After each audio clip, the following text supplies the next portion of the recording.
From the Lever's reader-supported newsroom, this is Lever Time. I'm Arjun Singh.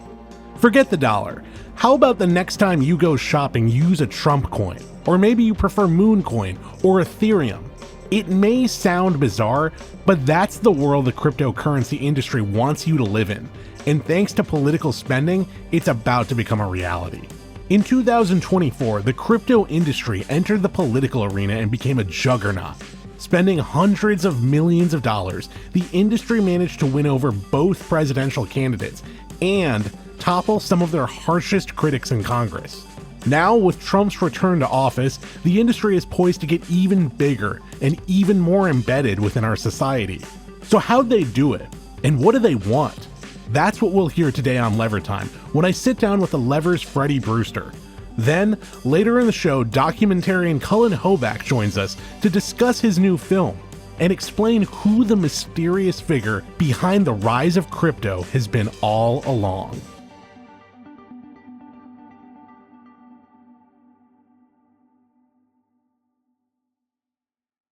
The other day, I was talking to one of the reporters here at The Lever, Freddie Brewster. It was a couple days after news broke that Donald Trump had asked Elon Musk to head a new government organization called the Department of Government Efficiency, which Musk has just been calling Doge. So it's been an interesting couple weeks, a lot of important stuff for us to talk about, Freddie.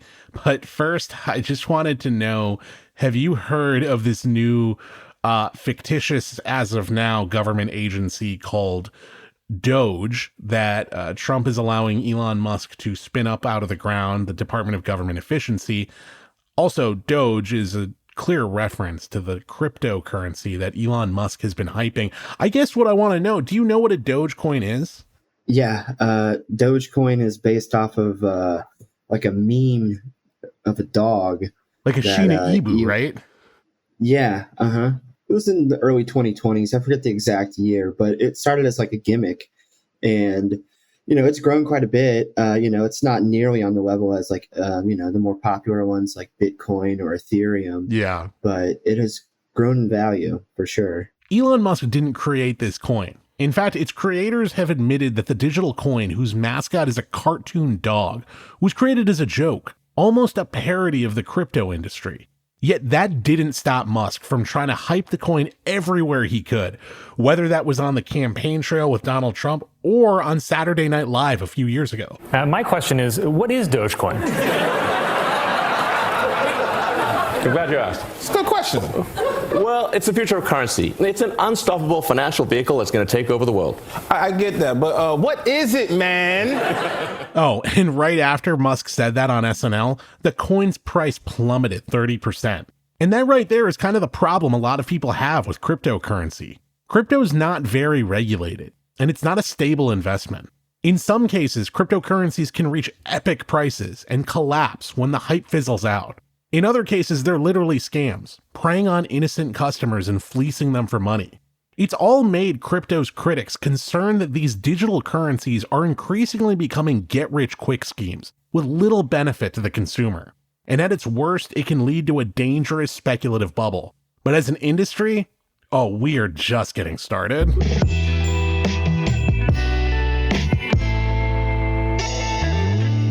In the 2024 election, the crypto industry spent hundreds of millions of dollars bankrolling campaigns left and right. And of course, making big bets on both Donald Trump and Kamala Harris. The biggest winner in this past election is the cryptocurrency industry. They poured buckets of cash into this election. Just 3 super PACs together, they spent more than $250 million this past election cycle. And we're really laser focused on ousting candidates who are unfriendly to their industry. The industry's strength was so strong, it became a remarkable point of unity between the Trump and Harris campaigns, with both trying to prove who is the better friend to crypto.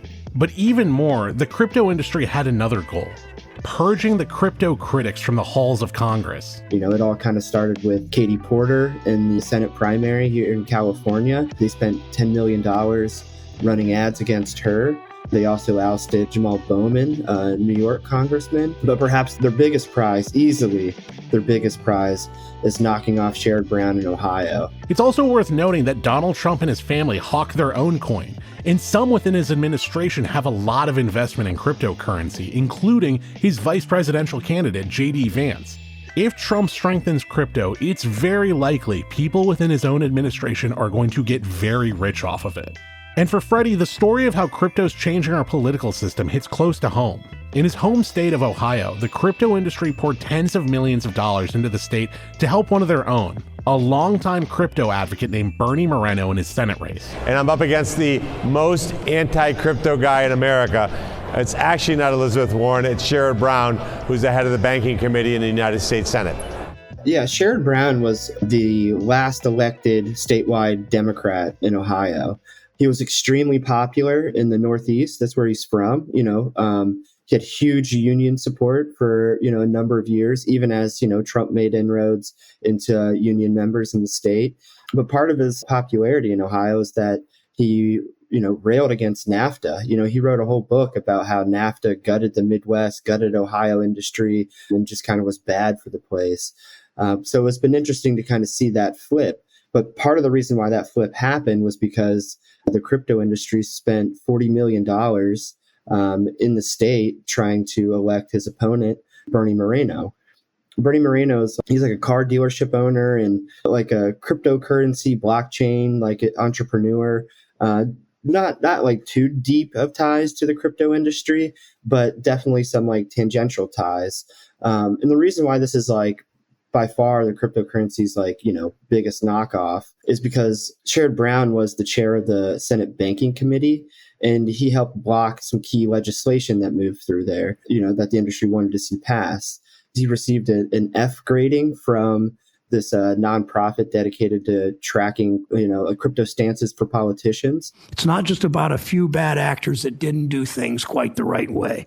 These crypto catastrophes have exposed what many of us already knew: digital assets, cryptocurrency, stablecoins, investment tokens, or speculative products run by reckless companies. We know that's true, that put Americans' hard-earned money at risk. He was kind of like public enemy number one as far as lawmakers were considered. Yeah.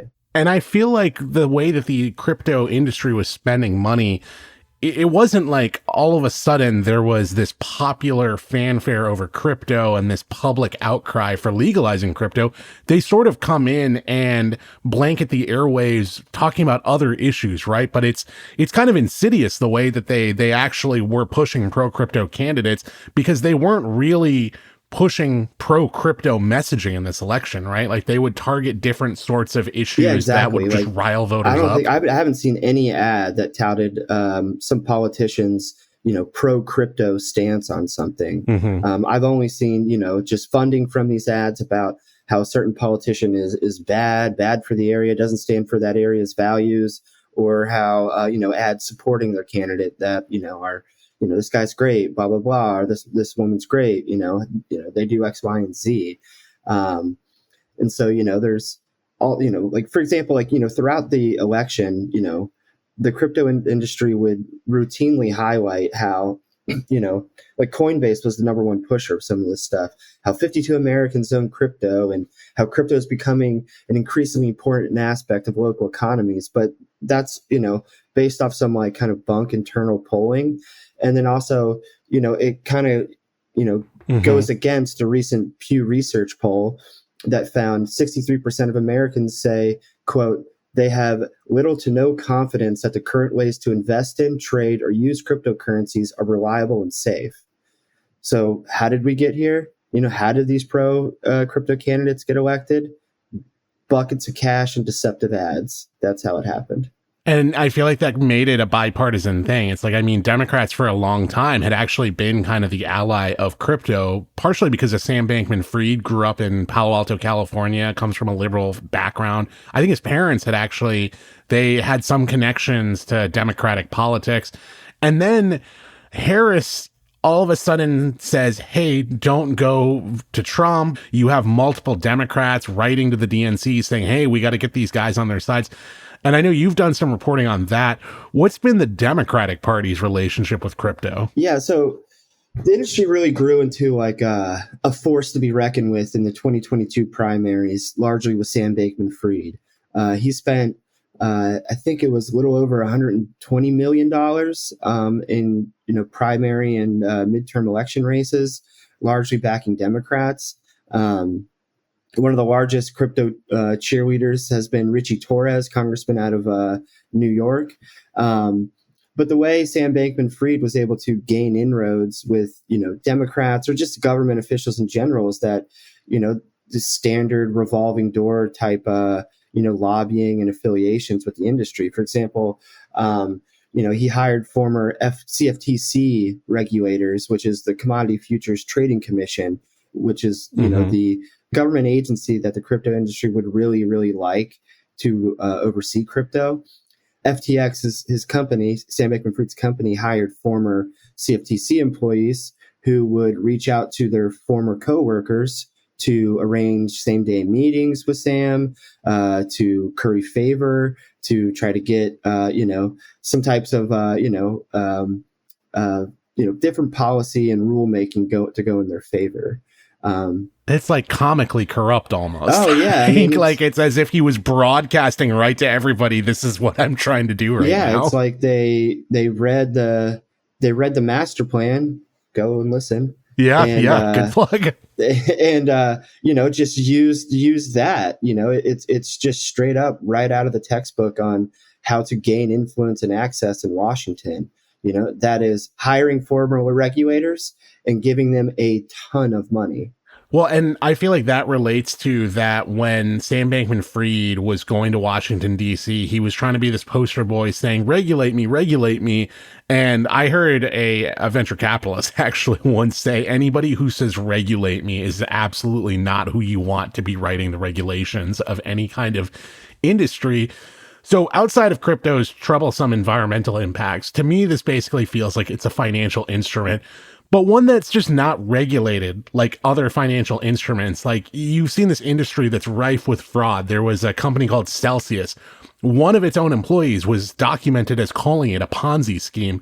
Can you talk a little bit more about that regulatory issue? Like, why did Sam Bankman-Fried want the CFTC to regulate crypto as opposed to another government agency? Was it just as simple as this is where his connections were at? Or was there, some sort of wonky kind of trickery going on there? Yeah. So the big debate in the crypto world when it comes to like who they want to see regulate them, it's either the Securities and Exchange Commission or the Commodity Futures Trading Commission. And the SEC is a massive agency with more than 4,000 employees and a budget worth more than $2 billion. And they have investigative powers. You have to register with them, and all different types of requirements and restrictions that really make it easy to look into the inner workings of certain companies. Whereas the CFTC, much smaller, much smaller. They also don't have as broad-ranging investigative powers as the SEC does. And according to their own chairman, the CFTC's chairman, Rostin Benham, they largely rely on tips and complaints to investigate malfeasance. Whereas, the Securities and Exchange Commission, they'll go in and actually investigate this type of stuff and try to find the wrongdoing. So that's largely how they want, this industry to run is through the CFTC. Yeah. And then also, there's a debate, raging about whether is crypto a security, like a stock or a bond. If it's considered a security, then that comes with certain types of fiduciary responsibilities from the crypto like coin makers or even the exchanges themselves. If it's considered a stock or a security, then they have a say. Whoever owns those crypto tokens, they have a say in the direction of the company. If it's considered a commodity, which is what Bitcoin is considered, and commodities are more like kind of like oil, gas, grain futures, that type of stuff. Then that's regulated by the CFTC, and you don't have those same types of, say over the direction of a company. You're more just betting on the, future price of this type of stuff. I found the term coin makers very amusing because it reminded me of Dungeons and Dragons. And it's like, it's hard sometimes to take this world seriously when you have like coin makers and you've got things that are currency, but their mascot is a cartoon dog. And I think there was a coin called shitcoin at one point. Donald Trump has created a cryptocurrency. But at the same time, like that wackiness belies what is a very serious problem, which is this is like a multi-billion dollar industry, totally unregulated. Multi-trillion dollar industry. Multi-trillion dollar industry. You know, back to what you were saying about the Securities and Exchange Commission, is what you were talking about how the SEC has more enforcement power. Is that why you saw people like Mark Cuban urging potential Kamala Harris administration to fire the SEC chair, Gary Gensler? I think you've heard other people in the crypto space say that Gensler is someone they don't want around. Why are crypto people so upset about this guy, Gary Gensler? And I guess if you could just tell me a little bit about Gensler. I mean, is he a good faith fighter against crypto, or, you know, does he also have some issues around cryptocurrency himself? Yeah, Gary Gensler has been public enemy number one for the crypto industry. He's been pretty aggressive on cracking down exchanges for not properly registering with the SEC, for different, coin makers for selling unregistered crypto tokens. And he's been dueling quite a bit back and forth with Coinbase in particular. Coinbase is like the one of the most popular crypto exchanges. And the reason why the crypto industry doesn't really like Gary Gensler is that he believes that the regulatory rules on the books with the SEC are enough to enforce current regulations against the crypto industry. But the crypto industry, they want the SEC to make new rules to govern their industry, rules that are specific to the crypto industry, and that would also go in their favor more. Gensler, largely sees crypto, currencies, tokens, whatever you want to call them, coins, as a security. He believes they pass what is known as the Howey test, which is a super old type of test that's been litigated by the Supreme Court on what defines a security. It's kind of our, too in depth and nitty gritty to really lay it all out right here. But but it's a test to make sure that this thing isn't just a token that goes out there, and it's actually a means that financial institutions can generate more wealth off of. Yeah. And he has thrown some bones to the industry. He's overseen, a number of it, acceptance of the crypto industry and cryptocurrencies into the larger financial market. But, for Gensler's credit, you can only oppose a multi-trillion-dollar industry for so long before it starts to notch some minor wins. Well, and that leads me to kind of my last question for you, is that now we have an incoming Trump administration. So I know Trump, he's been campaigning as very favorable to Bitcoin. There's a moment that I really like, and I know I played it on the show before, but I want to play it for the listeners again. It's when Trump was handing out Bitcoin burgers at some sort of cryptocurrency confab to just really hammer home that this guy says he really loves crypto. Yeah. This is a crypto burger. No, it's a Bitcoin burger. Actually, you should name them. Name a Bitcoin and a crypto. What does crypto look like under the Trump administration, and really most of Congress, to be honest, because it sounds like they've won both sides of the aisle. They've now got the president as well. So we know there's the Department of Doge, which I should make clear is not related to the cryptocurrency, but kind of seems like it's part of a way to hype up that cryptocurrency. And we have people coming into the administration, JD Vance, who has a lot of connections to the crypto industry. We know crypto donated heavily to Trump. So what are they looking at right now? Do we have an idea of how crypto either grows, or is there going to be any effort to limit it under a Trump administration? Yeah, well, according to the crypto industry, there have been 271 pro-crypto House members. So in this upcoming session. Wow. And that's coupled with roughly about 53 senators who have friendly views of the crypto industry. According to Stand with Crypto, one of the industry's it's like the major industries, like, rating system on if you're good or bad with crypto. And now couple those, what's going on in Congress with the Trump administration, who Trump previously, was really skeptical of the industry, skeptical of Bitcoin and some of these larger currencies. But that all started to change when they started, dumping buckets of cash on him in this campaign. Over the summer, he promised to make America the crypto capital of the planet. And experts told me will be the most pro-crypto administration ever. You had mentioned Elon Musk. Elon Musk is super big in the crypto space. He helped make Dogecoin. You have JD Vance, who, according to financial disclosure records, holds between $500,000 and $1 million worth of Bitcoin.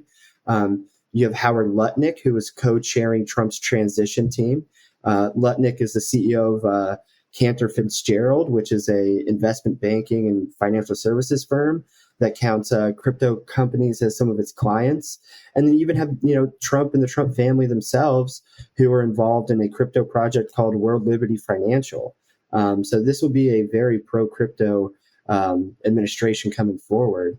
And they're really going to be laser focused on agencies such as the SEC and CFTC, which we talked about, but also the Treasury Department and the IRS.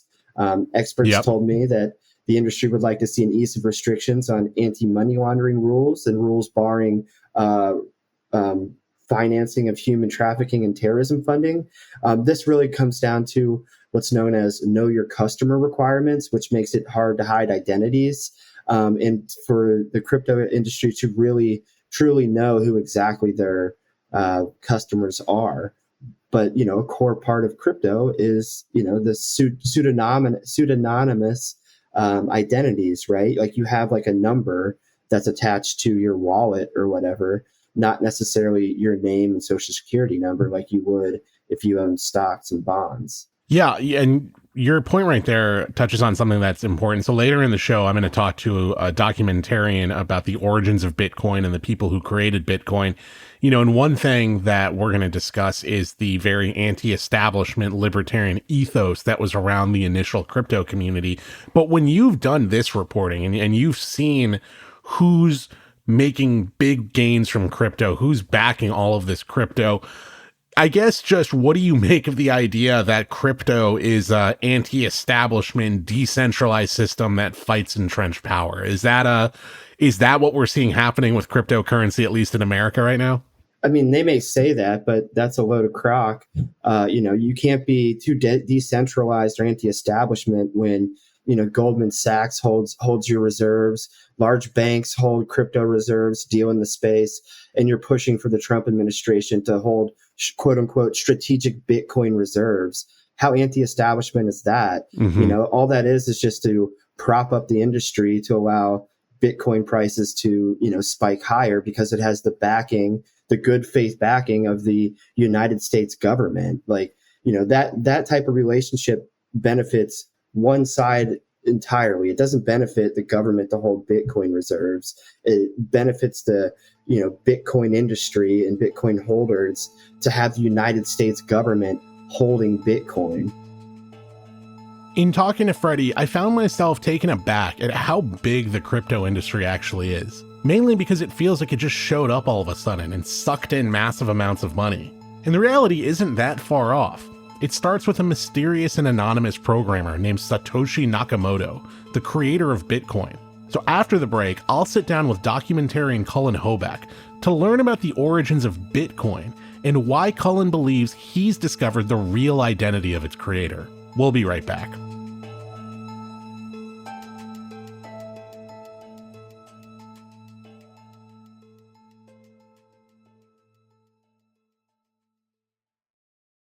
Back in 2008, this anonymous figure going by Satoshi Nakamoto releases his idea of how to make digital cash, for the internet. And this is something that the cypherpunks, people who really cared about digital rights, saw the surveillance state that was coming. It's something that they had been trying to create for well over a decade. And it was deemed impossible. Yet somehow this Satoshi guy shows up and figures it out. And of course, nobody knows if this is their real name at the time. Cullen Hoback is a documentarian, In his latest film, Money Electric, The Bitcoin Mystery, Cullen takes a look at the history of Bitcoin, and more specifically, who the mysterious creator of Bitcoin is. It's not a stretch to say that Bitcoin was wished into existence one day. Bitcoin at its core is just a bunch of lines of code, but what makes it unique is the use of something called a blockchain. In Bitcoin's case, and for other cryptocurrencies, the blockchain acts as a sort of ledger. It's carried across computer networks to maintain all of the changes that happen to it, and importantly, it documents when and who it goes to. And it's very difficult, if not impossible, to alter anything on the blockchain. This is Bitcoin's biggest sell as to why it can compete with a currency like the US dollar. And one day it just showed up. The first Bitcoin transaction took place in January of 2009, and it was sent from Satoshi Nakamoto to a computer engineer named Hal Finney. For a while, Bitcoin stayed in this cyberpunk community. It was something of a novelty. I mean, less than a year after Finney got the first Bitcoin, a Florida man paid someone 10,000 Bitcoins in exchange for 2 Papa John's pizzas. At Bitcoin's current price, though, that transaction would be worth almost $1 billion. I know, they should have sprang for Pizza Hut. For me, it was like, okay, is there some new story here that could breathe life into this old mystery? And when I was wrapping up the Q series, around the same time El Salvador makes this announcement that they're going to be adopting Bitcoin as legal tender, which is a pretty big deal. Okay, now Bitcoin's being used by countries, nation states. So that got me curious. And I was like, all right, well, who's behind this global adoption effort? Might there be some connection to this mysterious figure, Satoshi? Previously, Cullen worked on a documentary series called Q, Into the Storm, where many believed he revealed the identity of Q to be a man named Ron Watkins. So this isn't his first foray into this kind of a world. But still, I wanted to know, what made him want to investigate Bitcoin? Well, since almost the beginning, the mystery around Satoshi has actually been a draw for Bitcoin. It's had a marketing value for Bitcoin. And so my interest in Bitcoin in the beginning was whether or not it had really addressed this, what it had set out to, which is being digital cash. So I really wanted to chart the history of Bitcoin.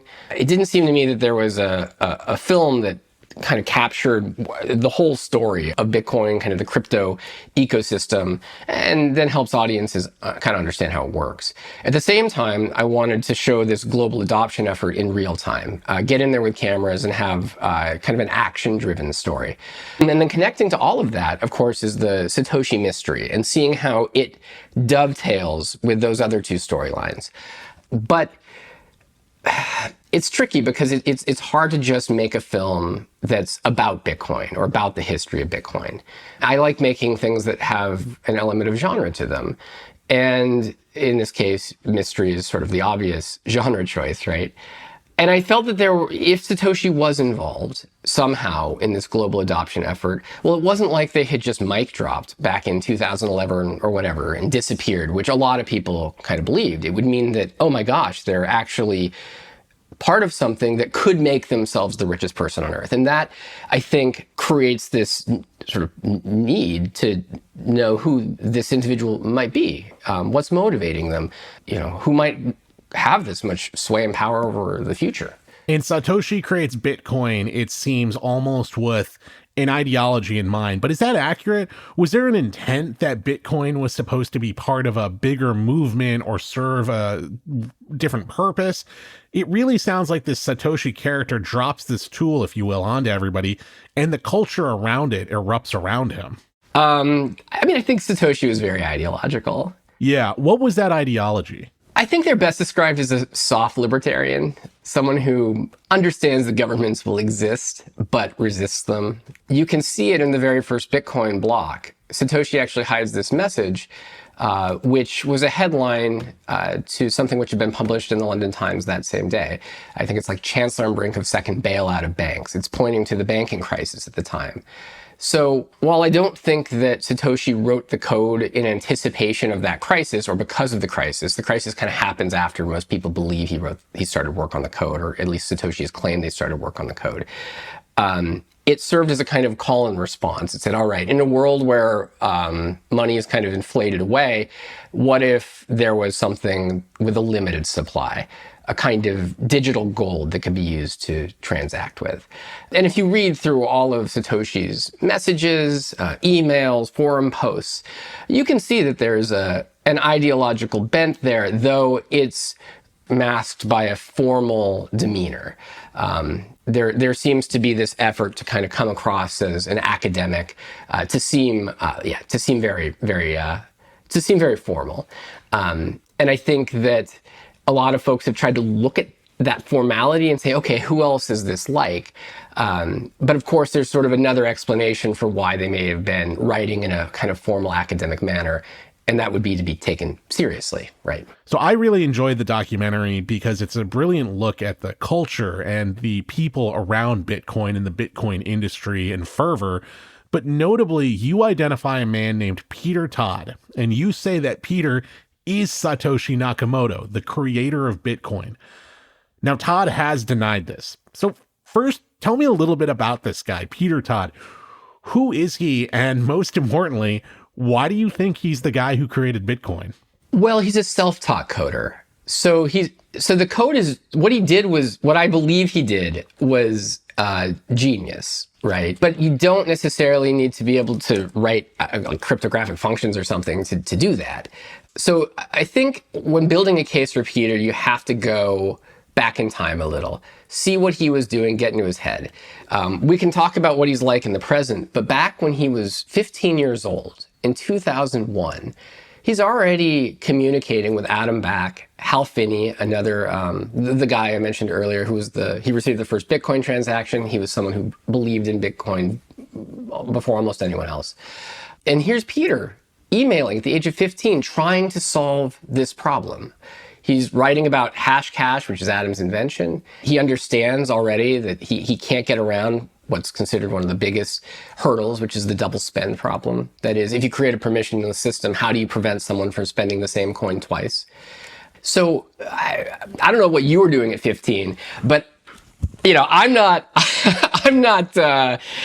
on mailing lists trying to solve the digital cash problem with world-renowned cryptographers. I didn't realize he was so young. He's in high school when this is all happening.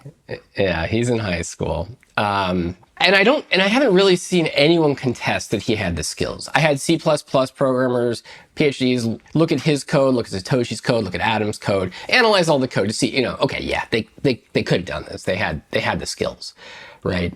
He's also a young libertarian, and his dad's an economist. His mom taught him about cryptography. So he's really steeped in these ideas. He goes to school, he gets he's getting a degree in fine arts, but as he's doing that, he's merging his sort of coding skills. It's almost like a time stamping system that he's building into these clocks, where the art itself is the code within the clocks. So there's a very similar kind of mindset and theory going into his art that you could draw major parallels, I think, to Bitcoin. The same ideas are going through his head around the time. Then come 2008, I don't know how many people on the show are coders and really know what GitHub is, but GitHub is just a place where you can leave commits for your code, and you'll put updates and you'll do all that stuff on there. Peter's commits drop off right when Bitcoin picks up. And when he reemerges again in 2012 on GitHub, that's also when he kind of reemerges in the Bitcoin community. So there's this strange gap in his commits that lines up pretty closely, actually almost exactly, with Bitcoin's development period, and then sort of following him going off to do a physics degree. And I think it's interesting when we talk about the code, which is something I wasn't really able to get into in the film, because the code was described to me as something that looked like it was written like by a mechanical engineer or somebody who had a mind in physics. These are from different people who had analyzed the code. It was close to the metal. It's like needing to know how the engine works of the car to drive the car versus some coders who will just drive the car, right? So for me, these are all things that go, okay, well, this lines up with him. Yeah, I mean, when I think about cryptocurrency and Bitcoin, and I think, listeners of Lever Time know that here at the Lever, we focus a lot on corporate power and the regulatory system. So maybe this is just my perspective and my niche worldview on it, but I'm interested in how much of the financial world and different moneyed interests, whether that's A16Z, the venture capital firm, or Elon Musk, these very wealthy and powerful people getting into the cryptocurrency game, which starts with Bitcoin. What was interesting about your movie is that it seems like initially this wasn't the culture that Bitcoin was coming out of. It wasn't necessarily a means to just get rich or amass a lot of wealth. There's this anti-establishment, almost anarchist attitude associated with the people initially around Bitcoin. And I guess I'd be curious to know from you, was there a transition from one culture to the other? How did the Bitcoin advocates talk about where you see cryptocurrency and Bitcoin today, which is just this corporate bonanza going for cryptocurrency? And, now you've got like Donald Trump saying that he's a Bitcoin guy. What did they make of that?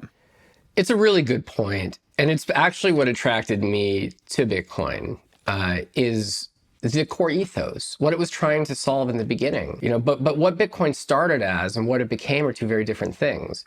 And the powers that aligned with Bitcoin over time, it ended up having these strange bedfellows. I mean, you have the crypto anarchists, the libertarians, the Wall Street guys, and then it evolves to just anyone who feels like the current financial system has left them behind and is looking for an opportunity because they don't feel like they can make it work on Wall Street. And maybe they don't feel like they can even afford a house. And they're like, okay, well, I see people are getting 10x gains, 100x gains on this other thing. Maybe I should put my money there. And that's part of the game theory of Bitcoin's design playing out. But it has been a little disheartening in recent years watching some in the Bitcoin community kind of contort their values to justify this unholy alliance with government entities in order to forward Bitcoin's value. And I think that, and leaving privacy behind in the process, leaving the core mission of Bitcoin, which was to be able to transact anonymously, off the table, and instead kind of praising this notion of transparency, that every transaction that happens on a blockchain is there permanently. And if you're able to figure out who owned a wallet, you can figure out who they transacted with. So it actually can become a very effective tool for surveillance. And this is why CBDCs, something else we get into in the film, I think they emerged. They're a direct response, I think, to Bitcoin. Yeah, talk a little bit about that. What is the CBDC? So CBDC, central bank digital currency, I think it's something that people may have heard the acronym and are just like, what is this thing? It's basically a digital dollar. Most countries right now are considering doing something along these lines. There's different ways of building it. It can be modeled kind of like Bitcoin, but it certainly doesn't have to be and usually isn't. So it's a reinvention really of what the monetary system looks like as a response to something like Bitcoin. Except when you think of a digital dollar, what it means is that right now when you transact with a dollar in cash, it's a little bit harder to trace. If you transact with a Visa card, it's a lot easier to trace. This is creating a system where every transaction will likely be permanently visible to the government. So you did a previous movie called Monster Camp, which I really enjoyed, which is about live action role playing or LARPing. And that's when people partake in these Dungeons and Dragons-esque games, but they dress up, they meet up in real life. In some cases, they do mock fighting with each other. You did another series about QAnon, which is a web of conspiracies that really just live online, but sort of filtered out into real life. Now you've made a movie about Bitcoin. I wonder, Cullen, do you feel drawn to stories or people who like to inhabit magical worlds, if you will? Whether that's the sort of magical world that you get doing Dungeons and Dragons role playing, or living as an anonymous online identity, operating in, these kind of QAnon-like conspiratorial worlds where you feel like you're solving a puzzle and you're engaging with sleuths. Even Bitcoin, in a way, it seems to be part of a digital ecosystem that has a fantastical element to it. People within these hacker communities, some that I'm familiar with, there can be a very good guy, bad guy ethos, almost a comic book way of looking at things and banding together to do something revolutionary. But I guess I just want to ask you, do you even think that these are magical communities? Do you see a relation between all of the films that you've made? Oh, sure. And most of them I see in hindsight, right? Even the relationships between someone like Ron Watkins and his motives and someone like Peter Todd and their potential motives, I see parallels. But to your point, this idea of, I think that it's more like, some would say fake it till you make it, some would call it meme magic, but it's believing in something that is almost like an alternate reality and willing that alternate reality into reality. So it's live action role playing, but even if you go all the way back to Monster Camp, when people were dressing up like blue sea elves and hitting each other with padded weapons, they would play these characters. And you might have someone who was very insecure in real life take on a character who was high in charisma. And you would see that charisma bleed into their real life until they actually became a more charismatic person. And in fact, Bitcoin kind of works a little bit similarly. It's like if you believe in something or you take on a certain character long enough, you start to become that thing. It starts to affect the world until your reality becomes reality. So one final question for you. I think there's not an insignificant amount of people who see something like crypto's rise, and they've seen these debates about smartphones and social media, how quickly technology changes culture and society. And I guess, this is in one way the natural progression of change, especially technological change. You can't really tell what's going to happen because with so much of technology, people find uses and create uses that even the initial designers weren't aware of. And I guess, what do you make of the debate or the idea that humanity needs to be more mindful or cautious or thoughtful about pushing out new technologies and, considering what has the potential to be in Pandora's box? Like a technological freeze, like once we had the Game Boy Advance, like that's good enough. Exactly. We got it. I think that's kind of the heart of it, that I see this as, how do you regulate what we don't know unless you just sort of freeze it? But, I'll ask you, what do you make of that tension? And I guess what I just laid out over there.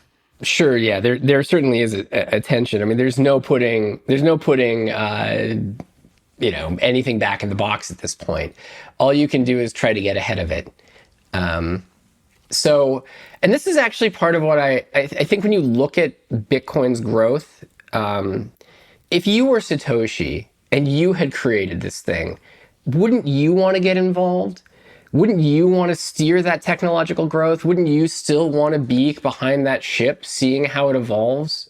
It would be very, very hard to just sit back and go, okay, this thing that I was so passionate about, I'm just going to step back and let it happen. Particularly because of the impact that it's having. And particularly because it didn't necessarily become the thing that you intended for it to become. You would probably very much want to be in the middle of that fight. And I think that that's some of the motive that underscores Peter and his persistent involvement since he sort of enters the fray. And I think when we're talking about what did this technology become? People looking at AI and saying, all right, what do we do about this? All of the sort of growth of all of this. You can't technologically freeze anything. You can't do whatever. I don't want to ruin the ending of Three Body Problem. I guess I just did. But it's there's it's not a thing that you can necessarily undo. So then you have to figure out what the best path is going forward. And so I think we have to accept that CBDCs are coming. Bitcoin is a reality.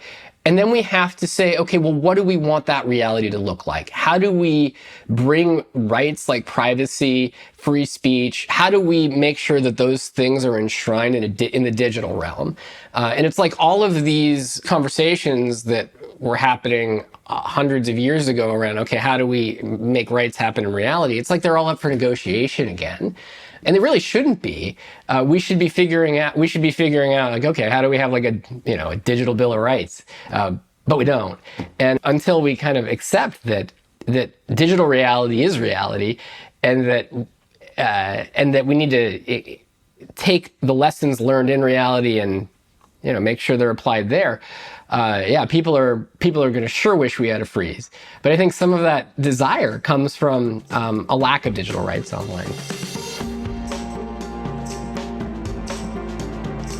Thanks for listening to another episode of Lever Time. This episode was produced by me, Arjun Singh, with help from Chris Walker, and editing support from Joel Warner and Lucy Dean Stockton. Our theme music is composed by Nick Campbell. We'll be back next week with another episode of Lever Time.